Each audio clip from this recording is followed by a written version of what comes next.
دیکھیے رمضان کے مہینے کی مناسبت سے ہی آج کا میں پروگرام کر رہا ہوں، اور اس میں میں آپ کو بتانا یہ چاہتا ہوں کہ جو آپ اور ہم سب مسلمان عبادات کرتے ہیں ان کے پیچھے ایک سائنٹیفک بہت سے پرنسپلز بھی موجود ہیں۔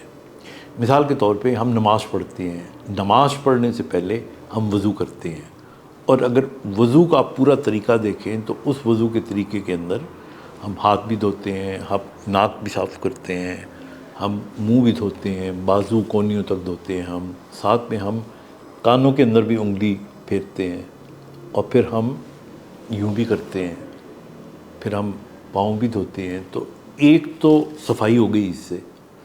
دوسرا میں آپ کو بتانا چاہوں کہ جن لوگوں کو انگزائٹی رہتی ہے ان کے لیے ہم نے پہلے بھی یہ بتایا تھا کہ یہ ایکسرسائز جو ہوتی ہے نا، یہ آپ کی ویگس نرو کو اسٹیمولیٹ کرتی ہے۔ یہ جب بھی آپ کو انگزائٹی یا پریشانی ہو آپ یہ کریں اور یوں کریں، یوں۔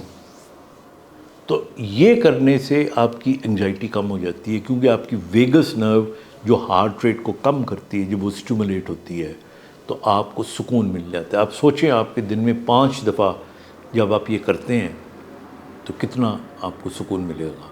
تو ایک تو یہ چیز ہو گیا۔ اب آ جاتے ہیں نماز کی طرف۔ اب نماز آپ شروع کرتے ہیں نیت سے۔ جب آپ نیت کرتے ہیں تو نیت جو ہے نا، یہ برین کا پورا جو اس وقت مائنڈ سیٹ ہے اس کو چینج کر دیتی ہے۔ مطلب نیت اتنی امپورٹنٹ ہے کہ جب آپ تھاٹ اپنا دماغ میں لاتے ہیں، جیسے میں پہلے بھی کہہ چکا ہوں، آپ املی کا سوچتے ہیں تو منہ میں پانی آ جاتا ہے، حالانکہ آپ نے کھائی نہیں، آپ نے نیت کی، سوچا آپ نے۔ تو جب آپ نیت کرتے ہیں کہ اللہ تعالیٰ میں تیرے حاضر ہو رہا ہوں تیرے سامنے تیری عبادت کرنے کے لیے، تو آپ کا ایک رابطہ قائم ہوتا ہے، تو آپ کے برین کے اندر ایک ہارمنی، ایک اطاعت اور ایک محبت یہ پیدا ہو جاتی ہے، اور آپ کو ایک سکون آ جاتا ہے۔ پھر آپ فزیکلی دیکھیں نماز کو، کہ آپ جب نماز پڑھتے ہیں تو جو لوگ ریگولر نماز پڑھنے والے ہیں، ایک ریسرچ نے بتایا ہے کہ چونکہ وہ نماز پڑھنے کے لیے ہاتھ اٹھاتے ہیں تو ان کو شولڈرز کا جو پرابلم ہے، فروزن شولڈر کا پرابلم نسبتاً کم ہوتا ہے۔ پھر اس کے بعد نماز میں جب آپ کھڑے ہوتے ہیں تو آپ کا بیلنس، آپ کو خدا نہ خواستہ اگر کوئی چھوٹا موٹا پرابلم ہو، جیسے ڈائبیٹکس کے مریض، کئی ایسے ڈائبیٹک کے مریض ہیں جن کو نماز میں پتہ لگا کہ ان کو نیوروپیتھی ہو رہی ہے، کیونکہ وہ تھوڑا سا ڈولنا شروع کر دیتے ہیں، آپ کو پتہ لگ جاتا ہے، ایکسرسائز ہو جاتی ہے۔ پھر آپ رکوع میں جاتے ہیں، یہ کمر کے لیے جن کو درد کی شکایت نہیں ہے، عام تندرست آدمی کے لیے کمر کی بہت اچھی ایکسرسائز ہے۔ پھر آپ سجدے میں جاتے ہیں، سجدے میں جانے سے پہلے اتحیات بیٹھتے ہیں آپ، اتحیات میں بھی آپ کو فل رینج آف موومنٹ، آپ کی نی جوائنٹ پہ، اینکل جوائنٹ پہ رینج آف موومنٹ ملتا ہے۔ پھر اس کے بعد آپ جب سلام پھیرتے ہیں تو آپ گردن کی، یعنی آپ رائٹ سائڈ پہ مڑے، آپ لیفٹ سائڈ پہ مڑے، آپ کی گردن کی بھی ایکسرسائز ہو گئی۔ پھر اس کے بعد آپ اللہ سے دعا مانگتے ہیں، تو دعا آپ یوں بھی مانگتے ہیں، دعا آپ یوں بھی مانگتے ہیں کہ اے اللہ۔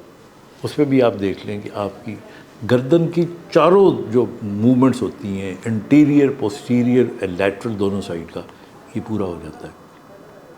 اور پھر اس کے بعد آپ دیکھیں کہ جب نماز پڑھ کے آپ اٹھتے ہیں، جب بھی نماز پڑھ کے اٹھیں گے تو ایک سکون کی کیفیت ہوتی ہے۔ تو یہ سکون کی کیفیت جو ہے، یہ لوگ ہزاروں لاکھوں کی دوائیاں خرید کے تو نہیں حاصل کر پاتے، اور اس سے بڑی خوشی بھی کوئی نہیں ہوتی۔ تو اس لیے آئی تھنک صرف رمضان ہی میں نہیں بلکہ عام دنوں میں بھی اگر ہم اس عبادت کو دیکھیں تو میرے خیال میں یہ جو کلیم یوگا اور باقی چیزوں کا نام لے رہے ہوتے ہیں، ہماری نماز سے بہتر کوئی ایکسرسائز نہ فزیکل، نہ مینٹل اور نہ اسپرچول ہے ہی نہیں۔